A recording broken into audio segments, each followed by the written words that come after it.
Baik, Assalamualaikum warahmatullahi wabarakatuh. Perkenalkan, nama saya Ridwan Firmanda, peserta Lasar CPNS Kementerian Hukum dan HAM 2022, Angkatan 108, kelompok 4. Dan di sini saya ingin memaparkan tugas mengenai tugas agenda 3, yaitu manajemen ASN. Apa itu manajemen ASN?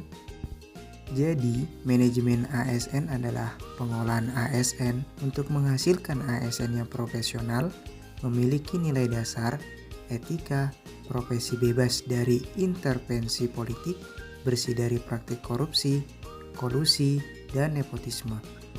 Dan juga, manajemen ASN merupakan keseluruhan upaya pemerintah dalam meningkatkan efisiensi, efektivitas, derajat profesionalisme, penyelenggaraan tugas, fungsi, dan kewajiban kepegawaian yang meliputi perencanaan, pengadaan, pengembangan, kualitas, penempatan, promosi, pengajian, kesejahteraan, dan pemberhentian ASN. Dan untuk itu, langsung saja masuk ke materi pokok.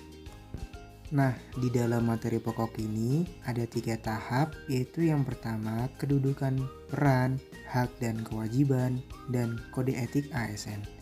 Lalu yang kedua ada konsep sistem merit dalam pengolahan ASN, dan yang ketiga menjelaskan mekanisme pengolahan ASN. Kedudukan dan peran ASN adalah yaitu yang pertama sebagai pelaksana kebijakan publik, melaksanakan kebijakan-kebijakan yang dibuat oleh pemerintah dan instansi, yaitu contohnya yang pertama taat berlalu lintas. Nah, kita sebagai ASN harus taat berlalu lintas, yaitu contohnya seperti menggunakan helm saat ingin berkendara. Lalu yang kedua, menaati prosedur-prosedur kantor, yaitu dengan cara memakai seragam sesuai dengan prosedur yang sudah ditetapkan. Dan nilai kedudukan ASN yang kedua yaitu kita sebagai pelayan publik, dan kita sebagai ASN yaitu terutama sebagai penjaga tahanan, kita adalah sebagai pelayan pada warga binaan atau WBP, yaitu yang pertama mulai dari asupan makanannya, keamanan dan ketertibannya, dan yang ketiga tentunya berkas penahanannya. Dan yang ketiga dari kedudukan dan peran ASN yaitu adalah sebagai pemersatu bangsa, yaitu kita menerapkan nilai-nilai Pancasila dan semboyan Bhinneka Tunggal Ika dalam kehidupan sehari-hari, baik di lingkungan kantor maupun di lingkungan masyarakat. Lalu setelah itu ada hak dan kewajiban ASN. Hak ASN yaitu mendapatkan gaji, tunjangan kinerja, tunjangan uang makan, kenaikan pangkat, mendapatkan cuti, jaminan kesehatan, dan mendapat pensiun. Dan untuk saat ini, yang kita rasakan sebagai CPNS ini, kita sudah mendapatkan gaji, tunjangan kinerja, dan tunjangan uang makan.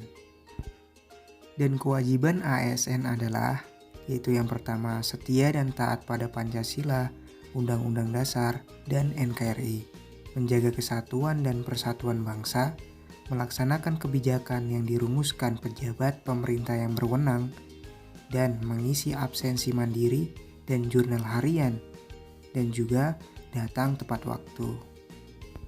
Lalu selanjutnya ada kode etik ASN, yaitu merupakan pedoman sikap, tingkah laku, dan perbuatan ASN dalam bergaul dan bertugas sehari-hari, yaitu mewujudkan pola hidup sederhana, memberikan pelayanan dengan empati, hormat, dan santun, memberikan pelayanan secara cepat, tepat, dan terbuka, tanggap terhadap keadaan lingkungan.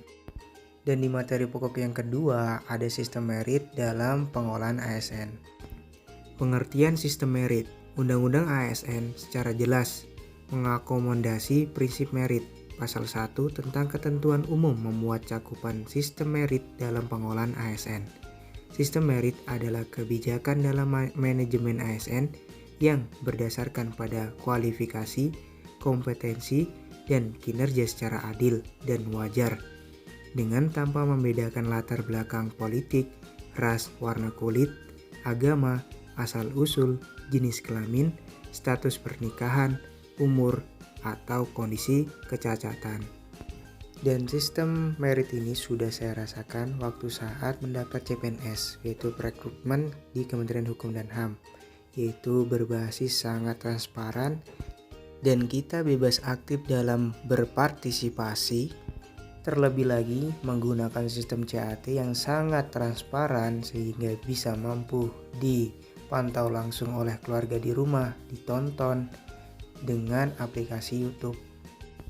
Lalu selanjutnya ada aspek manajemen ASN, yaitu pertama menyusun dan penetapan kebutuhan, yang kedua pengadaan, yang ketiga pangkat dan jabatan, yang keempat pengembangan karir dan pola karir, yang kelima promosi, yang keenam mutasi, yang ketujuh penilai kinerja, yang kedelapan penggajian, yang kesembilan penghargaan, yang kesepuluh disiplin, yang kesebelas jaminan pensiun dan hari tua, dan yang ke-12 perlindungan.